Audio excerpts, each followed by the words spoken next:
ಹಿಂದೂ ಧರ್ಮದಲ್ಲಿ ಹನುಮಂತನು ಶ್ರೀರಾಮನ ಪರಮ ಭಕ್ತನೆಂದು ಪ್ರಸಿದ್ಧನಾಗಿದ್ದಾನೆ. ಪವಿತ್ರ ಹಿಂದೂ ಗ್ರಂಥ ರಾಮಾಯಣದ ಪ್ರಮುಖ ಪಾತ್ರಗಳಲ್ಲಿ ಅವನು ಒಬ್ಬ. ಹನುಮನು ತನ್ನ ಭಕ್ತರಿಗೆ ಶಕ್ತಿ, ಯಶಸ್ಸು ಮತ್ತು ರಕ್ಷಣೆ ನೀಡುವ ಶಕ್ತಿಯನ್ನು ಹೊಂದಿದ್ದಾನೆಂದು ನಂಬಲಾಗಿದೆ.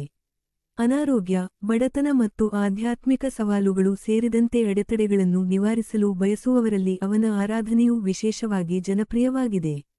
ಹನುಮ ಮೊದಲ ಉಲ್ಲೇಖವನ್ನು ಋಗ್ವೇದದಷ್ಟು ಹಿಂದಿನ ಗ್ರಂಥಗಳಲ್ಲಿ ಕಾಣಬಹುದು, ಅಲ್ಲಿ ದೈವಿಕ ಕೋತಿಯ ಉಲ್ಲೇಖಗಳು ಕಂಡುಬರುತ್ತವೆ.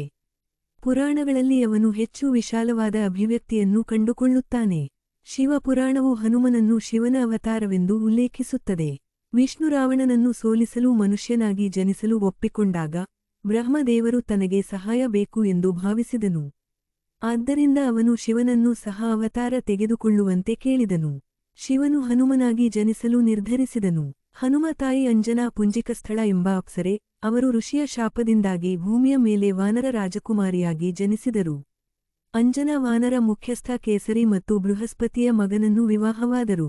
ಹನುಮ ಜನನಕ್ಕೆ ಸಂಬಂಧಿಸಿದ ಹಲವಾರು ಕಥೆಗಳಿವೆ. ಆದಾಗ್ಯೂ ಪ್ರತಿಯೊಂದು ಕಥೆಯಲ್ಲೂ ಗಾಳಿಯ ದೇವರಾದ ವಾಯುವಿಗೆ ಒಂದು ಪ್ರಮುಖ ಮಹತ್ವವಿದೆ. ಎಲ್ಲಾ ಕಥೆಗಳಲ್ಲಿ ಅತ್ಯಂತ ಜನಪ್ರಿಯವಾದದ್ದು ರಾಜ ದಶರಥನು ಪುತ್ರರನ್ನು ಪಡೆಯಲು ದೊಡ್ಡ ತಪಸ್ಸು ಮಾಡುತ್ತಿದ್ದ ಕಥೆ. ಕೊನೆಗೆ ಬ್ರಹ್ಮನು ದಶರಥನು ತನ್ನ ರಾಣಿಯರಿಗೆ ತಿನ್ನಲು ಕೊಟ್ಟ ಕಡುಬನ್ನು ಅವನಿಗೆ ಕೊಟ್ಟನು. ಅದರ ಪರಿಣಾಮವಾಗಿ ರಾಮ, ಭರತ, ಲಕ್ಷ್ಮಣ ಮತ್ತು ಶತ್ರುಘ್ನರು ಜನಿಸಿದರು.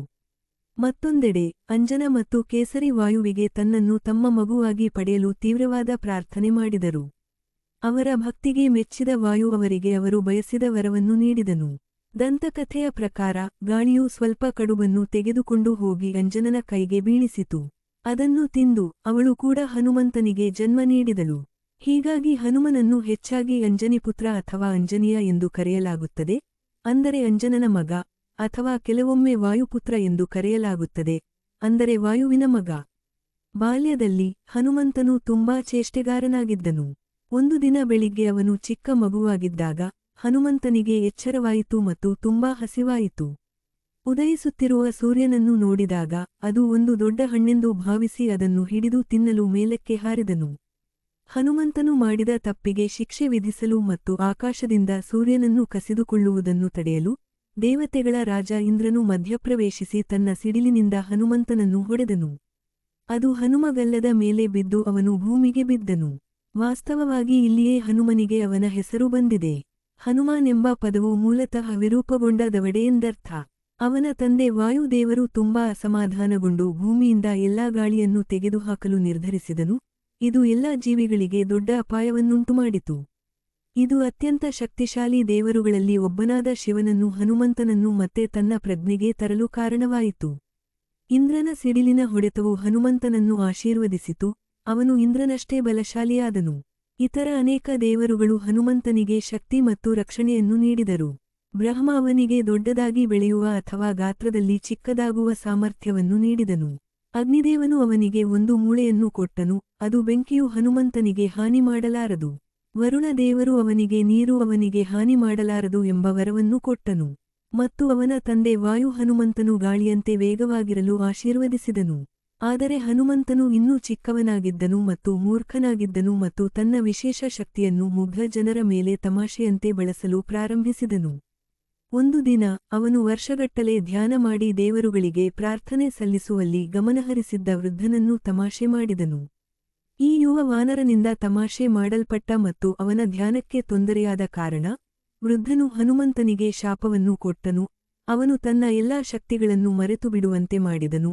ಆದ್ದರಿಂದ ದೇವರುಗಳು ಅವನಿಗೆ ನೀಡಿದ ಎಲ್ಲಾ ಸಾಮರ್ಥ್ಯಗಳನ್ನು ಕಳೆದುಕೊಳ್ಳುವಂತೆ ಮಾಡಿದನು. ಅವನು ಬೆಳೆದಂತೆ ಹನುಮಂತನು ತನ್ನನ್ನು ತಾನು ಶಿಕ್ಷಣ ಪಡೆಯಲು ಪ್ರಯತ್ನಿಸಿದನು ಮತ್ತು ಈ ಉದ್ದೇಶಕ್ಕಾಗಿ ಅವನು ಸೂರ್ಯದೇವರನ್ನು ತನ್ನ ಗುರುವಾಗಿ ಆರಿಸಿಕೊಂಡನು. ಸೂರ್ಯ ಅವನನ್ನು ತನ್ನ ಶಿಷ್ಯನನ್ನಾಗಿ ಸ್ವೀಕರಿಸಿದನು. ಹೀಗೆ ಹನುಮಂತನು ಸೂರ್ಯದೇವರ ರಥದ ಮುಂದೆ ಹಾರಿ ವೇದಗಳು ಎಂಬ 4 ಜ್ಞಾನ ಪುಸ್ತಕಗಳು, ದರ್ಶನಗಳು ಎಂದು ಕರೆಯಲ್ಪಡುವ 6 ತತ್ವಶಾಸ್ತ್ರಗಳು, 64 ಕಲೆಗಳು ಅಥವಾ ಕಲಾಗಳು ಮತ್ತು ತಂತ್ರಗಳ 108 ನಿಗೂಢ ರಹಸ್ಯಗಳಲ್ಲಿ ಪಾರಂಗತನಾಗುವವರೆಗೆ ಅದರ ಪ್ರಜ್ವಲಿಸುವಿಕೆಯನ್ನು ತಡೆದುಕೊಳ್ಳುತ್ತಾನೆ. ಹನುಮಂತನು ಅಜಾನ್ ಬ್ರಹ್ಮಚಾರಿಯಾಗಿದ್ದರಿಂದ ಅಸ್ತಿತ್ವದಲ್ಲಿರುವ ಎಲ್ಲದರ ಜ್ಞಾನವನ್ನು ಕರಗತ ಮಾಡಿಕೊಂಡಿದ್ದರೂ ನವವ್ಯಾಕರಣಗಳನ್ನು ಅಥವಾ ಗೃಹಸ್ಥನ ಸ್ಥಾನಮಾನವು ಅತ್ಯಗತ್ಯವಾದ 9 ವ್ಯಾಕರಣಗಳನ್ನು ಅಧ್ಯಯನ ಮಾಡಲು ಅವನು ಅರ್ಹನಾಗಿರಲಿಲ್ಲ. ತನ್ನ ಶಿಕ್ಷಣವನ್ನು ಪೂರ್ಣಗೊಳಿಸಲು ಅನುಕೂಲವಾಗುವಂತೆ ಸೂರ್ಯನು ಸುವಾಚಲ ದೇವಿ ಎಂಬ ಸುಂದರವಾದ ಕನ್ಯಾಳನ್ನು ಸೃಷ್ಟಿಸಿದನು, ಅವಳು ಅಜಾನ್ ಬ್ರಹ್ಮಚಾರಿಣಿಯೂ ಆಗಿದ್ದಳು. ನಂತರ ಹನುಮಂತನು ಸುವಾಚಲನನ್ನು ತನ್ನ ಬ್ರಹ್ಮಚರ್ಯಕ್ಕೆ ಧಕ್ಕೆಯಾಗದಂತೆ ಗೃಹಸ್ಥನನ್ನಾಗಿ ಮಾಡಲು ಮದುವೆಯಾದನು.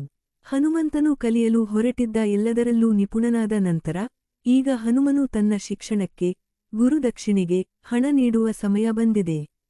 ಶ್ರದ್ಧಾಭರಿತ ಶಿಷ್ಯನ ಅಧ್ಯಯನವನ್ನು ನೋಡುವುದೇ ತನಗೆ ಸಂಭಾವನೆ ಎಂದು ಸೂರ್ಯ ಪ್ರತಿಪಾದಿಸಿದನು. ಆದರೆ ಹನುಮನು ತನ್ನ ಕೃತಜ್ಞತೆಯನ್ನು ವ್ಯಕ್ತಪಡಿಸಲು ಏನನ್ನಾದರೂ ನೀಡಲು ಒತ್ತಾಯಿಸಿದಾಗ ಸೂರ್ಯದೇವರು ವಾನರರ ರಾಜ ವಾಲಿಯ ಮಲಸಹೋದರನಾದ ತನ್ನ ಮಗ ಸುಗ್ರೀವನ ಯೋಗಕ್ಷೇಮವನ್ನು ನೋಡಿಕೊಳ್ಳಲು ಕೇಳಿಕೊಂಡನು. ಸೂರ್ಯನ ಸಂಪೂರ್ಣ ಕಥೆಯನ್ನು ತಿಳಿಯಲು ಕೆಳಗಿನ ಕಾಮೆಂಟ್ಗಳಲ್ಲಿ ವಿಡಿಯೋವನ್ನು ನೋಡಿ. ಸೀತೆಯನ್ನು ಹುಡುಕುವಾಗ ರಾಮನು ಹನುಮನನ್ನು ಭೇಟಿಯಾದಾಗ ಸುಗ್ರೀವನ ಇತರ ಪುರುಷರು ಮತ್ತು ಮಂತ್ರಿಗಳೊಂದಿಗೆ ಹನುಮನು ಅವನಿಗೆ ದೊಡ್ಡ ಸಹಾಯ ಮಾಡಿದನು. ಸೀತೆಯನ್ನು ಪತ್ತೆಹಚ್ಚಲು ಸುಗ್ರೀವನು ತನ್ನ ಜನರನ್ನು ಎಲ್ಲಾ ದಿಕ್ಕುಗಳಲ್ಲಿಯೂ ಕಳುಹಿಸಿದಾಗ ಹನುಮನನ್ನು ದಕ್ಷಿಣಕ್ಕೆ ಕಳುಹಿಸಲಾಯಿತು ಮತ್ತು ಅಂತಿಮವಾಗಿ ಭೂಮಿಯು ಸಾಗರವಾಗಿ ಬದಲಾಗುವ ಭಾರತದ ಅತ್ಯಂತ ತಳಕ್ಕೆ ಬರುತ್ತಾನೆ. ಸಾಗರದ ಇನ್ನೊಂದು ಬದಿಯಲ್ಲಿ ಹನುಮನು ಲಂಕಾ ದ್ವೀಪವನ್ನು ನೋಡಬಹುದು, ಆದರೆ ಅದು ಅವನಿಗೆ ಜಿಗಿಯಲು ಅಥವಾ ಈಜಲು ತುಂಬಾ ದೂರದಲ್ಲಿತ್ತು. ರಾಮನಿಗೆ ಸೇವೆ ಸಲ್ಲಿಸುವ ತನ್ನ ಕರ್ತವ್ಯ ಮತ್ತು ಹಣೆಬರಹವನ್ನು ಪೂರೈಸಲು ಈ ಸಮಯದಲ್ಲಿ ಅವನು ಮರೆತಿದ್ದ ಶಕ್ತಿಗಳನ್ನು ಹನುಮನಿಗೆ ಹಿಂತಿರುಗಿಸಲಾಯಿತು. ಇದ್ದಕ್ಕಿದ್ದಂತೆ ಮತ್ತೆ ಬಲಶಾಲಿಯಾಗಿ ಹನುಮಂತನು ಪರ್ವತದ ಗಾತ್ರಕ್ಕೆ ರೂಪಾಂತರಗೊಂಡು ಕಿರಿದಾದ ಕಾಲುವೆಯನ್ನು ದಾಟಿ ಲಂಕೆಗೆ ಹಾರಿದನು. ಇಳಿದ ನಂತರ ದುಷ್ಟ ರಾಜ ರಾವಣನಿಂದ ಆಳಲ್ಪಡುತ್ತಿದ್ದ ನಗರವನ್ನು ಕಂಡುಹಿಡಿದನು, ಆದ್ದರಿಂದ ಅವನು ಇರುವೆಯ ಗಾತ್ರಕ್ಕೆ ಕುಗ್ಗಿ ಒಳಗೆ ನುಸುಳಿದನು. ಸೀತೆಯನ್ನು ಪತ್ತೆಹಚ್ಚಲು ಮತ್ತು ರಾಮನು ಅವಳನ್ನು ಹುಡುಕಲು ಬರುತ್ತಾನೆ ಎಂಬ ಭರವಸೆಯನ್ನು ಕಳೆದುಕೊಳ್ಳಬೇಡಿ ಎಂದು ಹೇಳಲು ಹನುಮನೇ ಕಾರಣ. ಅವನು ರಾವಣನ ಲಂಕೆಯನ್ನು ಸುಟ್ಟುಹಾಕಿದನು ಮತ್ತು ಅವನ ನಗರ ಮತ್ತು ಶಸ್ತ್ರಾಸ್ತ್ರಗಳಿಗೆ ದೊಡ್ಡ ಹಾನಿ ಮತ್ತು ನಷ್ಟವನ್ನುಂಟುಮಾಡಿದನು. ರಾವಣನ ಲಂಕೆಯ ಬಗ್ಗೆ ಸಂಪೂರ್ಣ ಕಥೆಯನ್ನು ತಿಳಿಯಲು ಕೆಳಗಿನ ಕಾಮೆಂಟ್ಗಳಲ್ಲಿ ಲಿಂಕ್ ಮಾಡಲಾದ ವಿಡಿಯೋವನ್ನು ನೋಡಿ. ರಾಮನ ಮೇಲಿನ ಹನುಮ ಭಕ್ತಿ ಎಷ್ಟು ಬಾಲಿಶವಾಗಿತ್ತೆಂದರೆ ದಕ್ಷಿಣ ಭಾರತವನ್ನು ಲಂಕೆಯೊಂದಿಗೆ ಸಂಪರ್ಕಿಸುವ ಸೇತುವೆಯಾದ ರಾಮಸೇತುವನ್ನು ನಿರ್ಮಿಸಲು ಸಾಗರಕ್ಕೆ ಎಸೆಯಲ್ಪಟ್ಟ ಪ್ರತಿಯೊಂದು ಕಲ್ಲಿನ ಮೇಲೆಯೂ ರಾಮನ ಹೆಸರನ್ನು ಬರೆದನು. ರಾಮ ಮತ್ತು ರಾವಣನ ನಡುವಿನ ಯುದ್ಧದ ಸಮಯದಲ್ಲಿ ಲಕ್ಷ್ಮಣನು ತೀವ್ರವಾಗಿ ಗಾಯಗೊಂಡು ಬಹುತೇಕ ಕೊಲ್ಲಲ್ಪಟ್ಟನು. ರಾಮನಲ್ಲಿ ನಡೆದ ವಿನಾಶವನ್ನು ನೋಡಿದ ಹನುಮಂತನು ಉತ್ತರಾಖಂಡದ ಹಿಮಾಲಯದ ದ್ರೋಣಗಿರಿ ಶ್ರೇಣಿಯ ದೂರದ ಪರ್ವತದಲ್ಲಿರುವ ಸಂಜೀವನಿ ಭೂತಿ ಎಂಬ ಜೀವವನ್ನು ಪುನಃಸ್ಥಾಪಿಸುವ ಗಿಡಮೂಲಿಕೆಯನ್ನು ಹುಡುಕಲು ಹೊರಟನು. ಅವನು ಪರ್ವತವನ್ನು ತಲುಪಿದಾಗ ಸರಿಯಾದ ಗಿಡಮೂಲಿಕೆಯನ್ನು ಆರಿಸಲು ಕಷ್ಟಪಟ್ಟನು. ಅವನ ಭಕ್ತಿ ಮತ್ತು ನಿಷ್ಠೆಯಿಂದ ಅವನು ಇಡೀ ಪರ್ವತವನ್ನು ಎತ್ತಿ ಲಂಕೆಗೆ ಹಿಂತಿರುಗಿಸಿದನು. ಹನುಮಂತನಿಗೆ ರಾವಣನನ್ನು ಸ್ವತಃ ಸೋಲಿಸುವ ಎಲ್ಲಾ ಸಾಮರ್ಥ್ಯ ಮತ್ತು ಅವಕಾಶವಿತ್ತು ಎಂದು ನಂಬಲಾಗಿದೆ, ಆದರೆ ತನ್ನ ಪ್ರಭು ಶ್ರೀರಾಮನಿಗೆ ಸ್ತುತಿಸಲಿ ಎಂದು ಅವನು ಈ ಆಲೋಚನೆಯನ್ನು ಕೈಬಿಟ್ಟನು. ಹನುಮಂತನೇ ಬರೆದ ರಾಮಾಯಣದ ಒಂದು ಆವೃತ್ತಿ ಇತ್ತು ಎಂದು ಆಗಾಗ್ಗೆ ಹೇಳಲಾಗುತ್ತದೆ. ಒಂದು ದಿನ ಮಹಾನ್ ಹನುಮಂತನು ಕೂಡ ಬಂಡೆಗಳ ಮೇಲೆ ತನ್ನ ಉಗುರುಗಳಿಂದ ಕೆತ್ತಿ ರಾಮನ ಸಾಹಸಗಳನ್ನು ಬರೆದಿದ್ದಾನೆ ಎಂದು ವಾಲ್ಮೀಕಿಗೆ ತಿಳಿದುಕೊಂಡನು. ಕುತೂಹಲಕಾರಿ ವಾಲ್ಮೀಕಿ ತನ್ನ ರಾಮಾಯಣ ಆವೃತ್ತಿಯನ್ನು ನೋಡಲು ಹನುಮಂತ ವಾಸಿಸುತ್ತಿದ್ದ ಹಿಮಾಲಯಕ್ಕೆ ಪ್ರಯಾಣ ಬೆಳೆಸಿದನು. ಹನುಮಂತನು ತನ್ನ ನಿರೂಪಣೆಯನ್ನು ಓದಿದಾಗ ವಾಲ್ಮೀಕಿ ಅದರ ಸಂಪೂರ್ಣ ಶಕ್ತಿ ಮತ್ತು ಕಾವ್ಯಾತ್ಮಕ ಸಾಮರ್ಥ್ಯದಿಂದ ತುಂಬಿಹೋದನು. ಅದು ನಿಜವಾಗಿಯೂ ಪ್ರೇರಿತ ಕೃತಿಯಾಗಿತ್ತು. ಅಸಾಧಾರಣವಾದ ಸುಂದರವಾದ ಕವಿತೆಯನ್ನು ಕೇಳುವ ಅವಕಾಶ ಸಿಕ್ಕಿದ್ದರಿಂದ ವಾಲ್ಮೀಕಿ ಸಂತೋಷ ಮತ್ತು ದುಃಖ ಎರಡನ್ನೂ ಅನುಭವಿಸಿದನು, ಮತ್ತು ಅದು ಅವನ ಕೆಲಸವನ್ನು ಮರೆಮಾಡಿದ್ದರಿಂದ ದುಃಖಿತನಾದನು.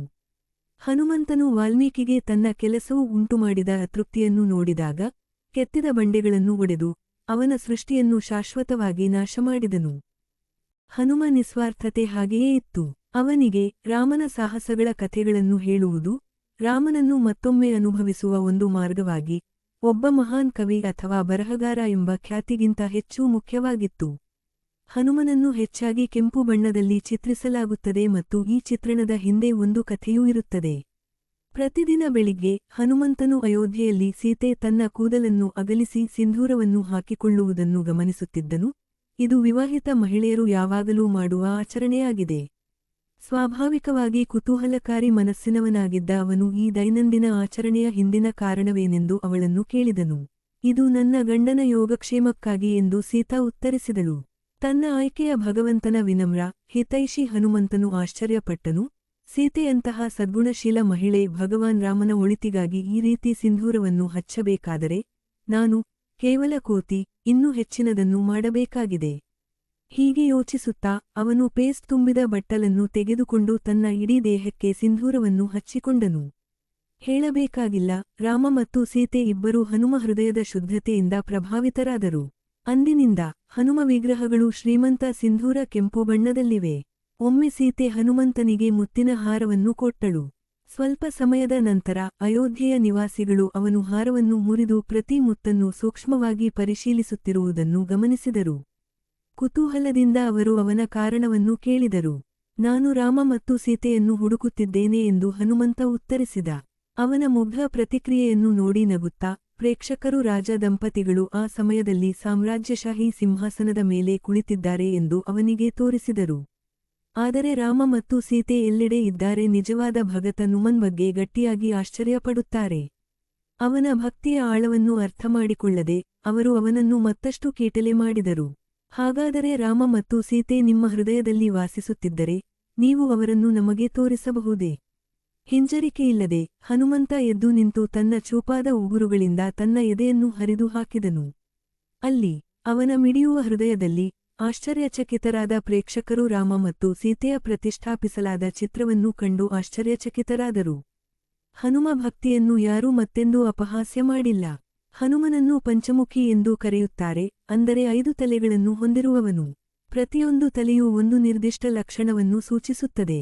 ಹನುಮಂತ ಧೈರ್ಯ ಮತ್ತು ಶಕ್ತಿಯನ್ನು ಸೂಚಿಸುತ್ತದೆ. ನರಸಿಂಹ ನಿರ್ಭಯತೆಯನ್ನು ಸೂಚಿಸುತ್ತದೆ. ಗರುಡ ಮಾಂತ್ರಿಕ ಕೌಶಲ್ಯ ಮತ್ತು ಹಾವು ಕಡಿತವನ್ನು ಗುಣಪಡಿಸುವ ಶಕ್ತಿಯನ್ನು ಸೂಚಿಸುತ್ತದೆ. ವರಾಹ ಆರೋಗ್ಯ ಮತ್ತು ಭೂತೋಚ್ಚಾಟನೆಯನ್ನು ಸೂಚಿಸುತ್ತದೆ. ಹಯಗ್ರೀವ ಶತ್ರುಗಳ ಮೇಲಿನ ವಿಜಯವನ್ನು ಸೂಚಿಸುತ್ತದೆ. ಪಂಚಮುಖಿ ಹನುಮ ಸಂಪೂರ್ಣ ಕಥೆಯನ್ನು ತಿಳಿಯಲು ಕೆಳಗಿನ ಕಾಮೆಂಟ್ಗಳಲ್ಲಿ ಲಿಂಕ್ ಮಾಡಲಾದ ವಿಡಿಯೋವನ್ನು ನೋಡಿ. ಹನುಮ ಮರಣ ಅಥವಾ ಅವನ ಅವತಾರದ ಅಂತ್ಯದ ಬಗ್ಗೆ ಯಾವುದೇ ಉಲ್ಲೇಖಗಳಿಲ್ಲ. ಅವರು 7 ಚಿರಂಜೀವಿಗಳಲ್ಲಿ ಒಬ್ಬರು, ಅಂದರೆ ಕಾಲಾನಂತರದವರೆಗೆ ಬದುಕುವವನು. ಸಾವಿರಾರು ವರ್ಷಗಳ ನಂತರ ಬೇರೆ ಯುಗದಲ್ಲಿ ಸಂಭವಿಸಿದ ಮಹಾಭಾರತದಲ್ಲಿಯೂ ಅವರ ಉಲ್ಲೇಖವನ್ನು ಕಾಣಬಹುದು. ಪಾಂಡುವಿನ ಮಗನಾದ ಭೀಮನು ಹನುಮನನ್ನು ಎದುರಿಸಿದನು ಮತ್ತು ಅವನನ್ನು ದುರ್ಬಲ ವಯಸ್ಸಾದ ಕೋತಿ ಎಂದು ತಪ್ಪಾಗಿ ಭಾವಿಸಿದನು. ಭೀಮನು ಕೋತಿಯ ಬಾಲವನ್ನು ತಳ್ಳಲು ತನ್ನ ಗದೆಯನ್ನು ಬಳಸಲು ಪ್ರಯತ್ನಿಸಿದನು, ಆದರೆ ಬಾಲವು ಸ್ಥಿರವಾಗಿ ಉಳಿಯಿತು. ದೀರ್ಘ ಹೋರಾಟದ ನಂತರ ಭೀಮನು ಇದು ಸಾಮಾನ್ಯ ಕೋತಿಯಲ್ಲ ಎಂದು ಅರಿತುಕೊಂಡನು. ಕೊನೆಗೆ ಭೀಮನು ಬಿಟ್ಟು ಕ್ಷಮೆ ಕೇಳಿದನು. ಆಗ ಹನುಮಂತನು ತನ್ನ ಮೂಲ ರೂಪದಲ್ಲಿ ಬಂದು ಭೀಮನನ್ನು ಆಶೀರ್ವದಿಸಿದನು. ಮಹಾಭಾರತ ಯುದ್ಧದ ಸಮಯದಲ್ಲಿ ಕೃಷ್ಣ ಮತ್ತು ಅರ್ಜುನರು ತಮ್ಮ ರಥದ ಮೇಲೆ ದೇವತಾಸ್ತ್ರಗಳೊಂದಿಗೆ ಹೋರಾಡುತ್ತಿದ್ದಾಗ ಅವರನ್ನು ರಕ್ಷಿಸಿದವನು ಹನುಮಂತನೇ. ಯುದ್ಧ ಮುಗಿದ ನಂತರ ಹನುಮಂತನು ರಥದಿಂದ ಇಳಿಯುವ ಮೊದಲು ಶ್ರೀಕೃಷ್ಣನಿಗೆ ನಮಸ್ಕರಿಸಿದನು. ಹನುಮಂತನು ಮಾರ್ಗವನ್ನು ತೆರವುಗೊಳಿಸಿದ ತಕ್ಷಣ ರಥವು ಉರಿಯಲು ಪ್ರಾರಂಭಿಸಿತು. ಅರ್ಜುನನು ತಾನು ಕಂಡದ್ದನ್ನು ನೋಡಿ ಅಪಾರವಾಗಿ ಆಶ್ಚರ್ಯಚಕಿತನಾದನು. ಹನುಮಂತನು ದೇವತಾಸ್ತ್ರಗಳಿಂದ ರಥವನ್ನು ರಕ್ಷಿಸದಿದ್ದರೆ ಬಹಳ ಹಿಂದೆಯೇ ರಥ ನಾಶವಾಗುತ್ತಿತ್ತು ಎಂದು ಶ್ರೀಕೃಷ್ಣನು ನಂತರ ಅರ್ಜುನನಿಗೆ ಸ್ಪಷ್ಟಪಡಿಸಿದನು. ಹನುಮ ಬಗ್ಗೆ ಇನ್ನೂ ಹಲವಾರು ಸುಂದರ ಕಥೆಗಳಿವೆ ಮತ್ತು ನಾವು ಈ ವಿಡಿಯೋದಲ್ಲಿ ಕೆಲವನ್ನು ಮಾತ್ರ ಉಲ್ಲೇಖಿಸಿದ್ದೇವೆ. ಭಕ್ತನಾಗಿರುವುದರಿಂದ ಹನುಮನು ಅನೇಕ ಜನರಿಗೆ ನಿಸ್ವಾರ್ಥತೆ ಮತ್ತು ಭಕ್ತಿಯ ಸಂಕೇತವಾಗಿದ್ದಾನೆ. ಸೇವೆ ಮತ್ತು ಭಕ್ತಿಯೇ ಹನುಮ ಮೂಲತತ್ವ. ಭಕ್ತಿಯನ್ನು ಹೊರಗಿನಿಂದ ಅಭ್ಯಾಸ ಮಾಡಲು ಅಥವಾ ಬಲವಂತವಾಗಿ ಒತ್ತಾಯಿಸಲು ಸಾಧ್ಯವಿಲ್ಲ. ಅದು ಒಳಗಿನಿಂದ ಮಾತ್ರ ಉದ್ಭವಿಸಬಹುದು. ಮತ್ತು ಒಮ್ಮೆ ಭಕ್ತಿಯ ಗುಣವು ಉದ್ಭವಿಸಿದರೆ ಜೀವನವು ದೈವಿಕತೆಯ ಜೀವಂತ ಅಭಿವ್ಯಕ್ತಿಯಾಗುತ್ತದೆ.